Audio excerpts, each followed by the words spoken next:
In today's video, I'm going to teach you how to list a domain for sale in your GoDaddy domain portfolio. If you want to sell a domain you already own, GoDaddy gives you a straightforward way to create a listing directly from your portfolio. The process is quick, but it helps to understand the choices you'll be making so you can list your domain with the setup that fits your goals. To begin, go to your GoDaddy domain portfolio. This is where your registered domains are managed, and it's also where you can start the selling process. Once you're there, find the domain you want to sell and select it.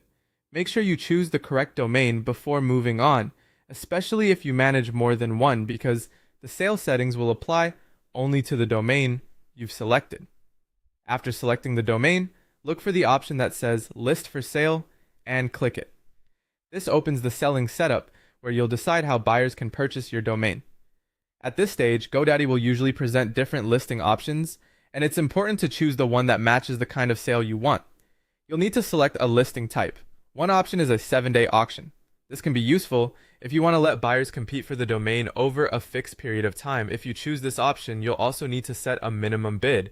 Think of this as the lowest amount you're willing to accept for the auction to begin with. Setting a realistic minimum bid can help attract interest while still protecting the value of your domain. The other option is Buy It Now.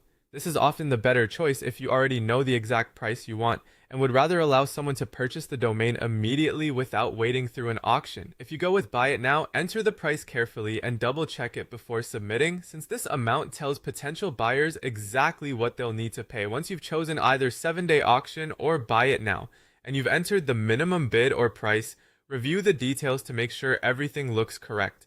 This is a good moment to confirm that the listing type and amount match your selling strategy. When you're ready, submit the listing. After that, your domain will be placed for sale based on the option you selected. And that's it. You've successfully listed your domain for sale in your GoDaddy domain portfolio.